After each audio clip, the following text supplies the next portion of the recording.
Can you say that? Celebrate Diversity, we're one human family. Celebrate diversity, we're one human family. Celebrate diversity, we're one human family. Celebrate diversity, we're one human family. Power of the people don't stop. Hey, hey. Ain't no power like the power of the people, and the power of the people don't stop. Hey, hey. Ain't no power like the power of the people, and the power of the people don't stop. Hey, hey. Yeah, everyone is just so warmed up and going. Daryl Lamont Jenkins for the One People's Project. Daryl? Come on, Daryl. Yay, Daryl. My name is Daryl Lamont Jenkins. I'm the co-founder and spokesperson for One People's Project. And I just want to say, when I first heard about American Renaissance coming down here, we've been dealing with American Renaissance for pretty much a good 10 years now as an organization, pretty much even before we started. We wanted to, we felt that it was time that we start dealing with them a little bit more forcefully than we have in the past. And that's one of the reasons why their event was canceled last year, because a lot of people started to get the message that this is not the kind of group that we want to see in mainstream society. So after a number of years, they finally packed up, moved out of DC, but they came down here. We want to make it clear that they are not welcome anywhere in this society. And I contacted Teresa Elamine from Southern Anti-Racism Network, and she got the ball rolling. I want to thank her for doing everything, basically everything that she has done. She has really taken it to the mat on this one, and I appreciate it very much. And I want to just let you know that One People's Project is here for y'all whenever you see these kind of things going on in your neighborhoods, in your community, no matter where you're at. I know we got people from all over the area here. We got North Carolina, we got South Carolina. I think we got Tennessee here too. Baltimore, we got Philly. And remember this is something else that's really important before I check out of here. When they talk about how their freedom of speech was violated, how free speech was denied, no, they just lost the debate. We used our free speech. We used our First Amendment rights before they had a chance to take them away, and they just simply lost the debate, and they're just angry about that. Remember that about yourselves, and y'all deserve a round of applause. Y'all should give yourselves a round of applause. Yeah! So, all right, so without further ado, I want to thank you once again for coming out. Thank you once again for doing what you're doing. Peace be unto you. Now, almost all of you know Teresa personally, right? Yeah, and she's so dedicated. She's with the Southern Anti-Racism Network, SARN, and we do appreciate you so much, Teresa. And we're here today, even though it's chilly. We're here in solidarity for our purposes and to accomplish our goals. It's an ongoing struggle. So Teresa now is going to bring her message. Well, thank you, Donna. Put a chill on camera. And thanks to everybody for being here. I really appreciate it. This takes the Southern Anti-Racism Network to a new level in our struggle of challenging white supremacy. For the first time, we've had the opportunity to really take on white supremacists directly. And that's thanks to Daryl Lamont Jenkins and the One People's Project, who called us and told us about AmRen. We had never heard of American Renaissance until a few months ago. We didn't know. And we would love to be able to push them underground because right now we are celebrating our victory of American Renaissance not being able to hold a conference for the second year in a row. The second year in a row. And it's largely due to the alliance that was built around very diverse organizations. We developed a code of conduct of nonviolence for this demonstration and for the forum. Now, all of the groups who are in the alliance adhere to that code in their normal work, and I think it's very important to understand that we were able to come together in this particular alliance to keep American Renaissance out of Charlotte and out of North Carolina, and to make it clear that their violent rhetoric that they espouse and their pseudoscientific information that people of color and immigrants are inherently inferior is just not something we accept. We want to defeat that ideology because we think the majority of people in this country of European descent and otherwise do not accept that ideology. We want to continue to marginalize that ideology. And the press coverage that we've received to get us here today has really made the difference, because no hotel anywhere in the Charlotte area would allow American Renaissance to hold their conference there. It's a major victory. Now, we're going to hear from Michael Burley, and Michael is with the Anti-Racism Action Charlotte. Michael? Yay, Michael, come on.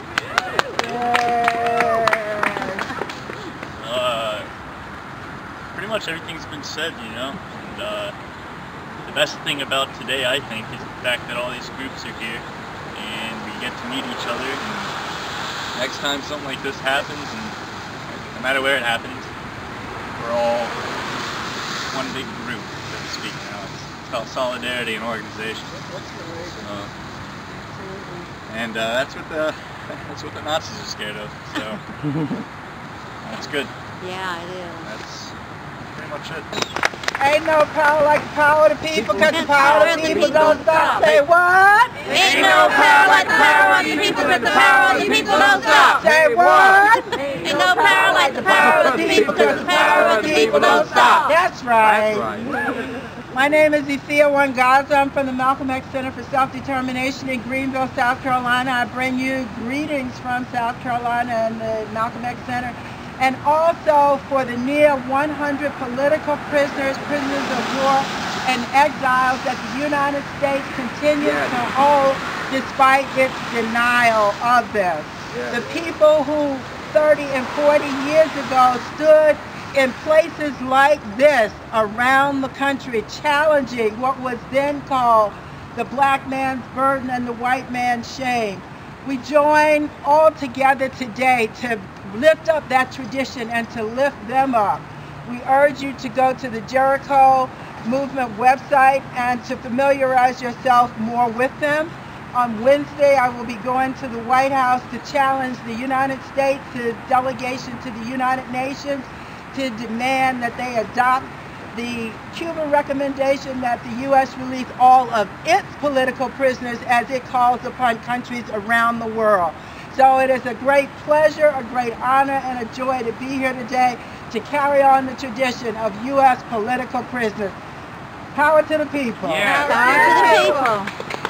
So now we want to hear from Nick Triplett. He's with the North Carolina Green Party. Thank you. Sorry, I wasn't expecting to address such a great crowd this morning, but the Green Party's here to demonstrate solidarity with any group that is prepared to defeat white supremacy and racial prejudice. And so it's our honor to work with groups like SARN to fight that battle. So thank you all for coming, and please join us. Thank you, Nick. So now we're going to hear from Claire Hanrahan, and she's with the New South Network of War Resistance. Come on up, Claire. Yeah. Nice to stand before all of you. The New South Network of War Resisters is a new initiative in the Southeast trying to build alliances and facilitate connectivity between groups. I've been a war resistor for 30 years on the ground in the Southeast, and we understand racism. Racism is a war against the people. And I'm here from Asheville, North Carolina. I'm wearing many hats today. One of them is a citizen journalist. I've got my National Writers Union credentials here.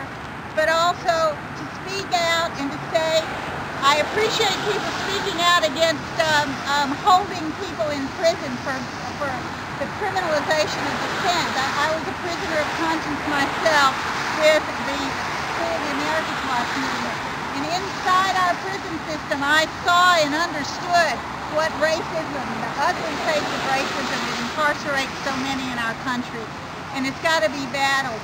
And as a child of the South, raised in apartheid Memphis, Tennessee, I can tell you, racism is a social disease. I mean, I was raised and swam in the virulent waters of racism as a child.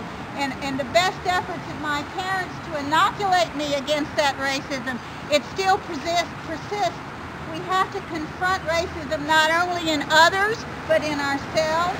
We have to work every day to do that, and I'm honored to be part of this alliance of people. My colleague Coleman Smith and I are really trying to pull together and meet face to face the many people in the Southeast particularly, working to bring justice and truth for all people. And we see Steve Norris from Warren Wilson College, who brought a group of students in, and all of the people in North Carolina, South Carolina, and throughout the Southeast. Welcome all of our neighbors from the north who come down to stand with us. Thank you. Thank you, Claire. What a great group. So we're so glad to have Mandy, and with her are Flint and Alex, and they came in from Baltimore with NEFAC, the Northeastern Federation of Anarchist Communists. We're so glad to have you here. So yes, Alex and Mandy. Yeah. Woo! How's everybody doing today? Well, Okay, we're all got here, right? yeah. And what is the good thing about us being here is that if we didn't know that these creeps were coming to town, we probably wouldn't have all assembled here. And assembling here strengthens our community. What is the thing about racism is that it's not just about oppression of one class or one group of people. Steve, did you want to say anything? Come on, Steve. I love putting people on the spot. I mean, it's natural for us to be able to speak out. Sure, well, thank you. Yeah, I'm done. Donna, nice to Yeah. meet you. Well, this is an honor. Thank you very much. I am blessed with the opportunity to work with young people, students who are... Warren Wilson College, as some of you know, is very interested, especially in issues of sustainability and the environment. But we also take anywhere from 20 to 50 students a year to the School of the Americas protests in Columbus, Georgia. Some of the students today were at that demonstration in December. And we make an effort to, at Warren Wilson, as much as possible, to involve students in off-campus activities like this, which are both educational but also enable all of us to speak our voices in solidarity with oppressed peoples and in support of the work that all of you are doing. So I appreciate very much the opportunity to bring students here and the opportunity to speak and the opportunity to raise my voice and my hands to try to end these injustices which persist and which are disturbing to all of us. So thank you for coming. Thank you for this opportunity. And I want to invite, are there any of the students who would like to say anything? Some of you are pretty verbal. Yeah. Any of you students? Anybody want to? You get extra credit. He's taking notes. Why would you be interested in this kind of stuff? Yeah. It's interesting because it's a problem that today. It's interesting because it's a problem that exists everywhere in young people, and if young people don't realize that there's a problem with this kind of stuff, then it just never changes. And where I'm from, we see it all the time. We still have racism persist, you know, in both white and black families. You know, I know plenty of white kids who have been brought up to not want to be around black people, and so when they're in school, they can't handle it. And I know black people who I'll hang out with, and their grandmother doesn't like me in their house because, you know, that's how she was brought up, and it's just, it's a generational thing, and if we don't stop it now, then it just doesn't stop, you know? And it's important to educate kids about it because that's where it's all rooted, is in people's upbringing and their childhood. Okay, girls, are y'all ready to take the challenge out? Anybody? I guess also what Sam was saying about the youth. In school, they teach us that the racism and the issues that we battle with racial injustice ended with the civil rights movement and that we fixed everything. But it's really important to keep the knowledge going and understand and keep growing and knowing that this is still an issue and we still need to fight. Thank you so much. Yes. And, you know, let me say that this generation is an inspiration because as a baby boomer, and, you know, we're dealing with generations working side by side from traditionalists to the millennials. And we need to understand, and you certainly can connect with the wars and the many things that we faced as baby boomers in our generation, White Coleman. Oh, yeah. And you as a generation are seeing many of those same things that we faced. And so we have so much confidence in you. You're an inspiration, so don't be afraid to speak up. We were where you were, and just look where we are today. So, so we're still here fighting the battles. They're always ongoing, so we look forward to working with you too.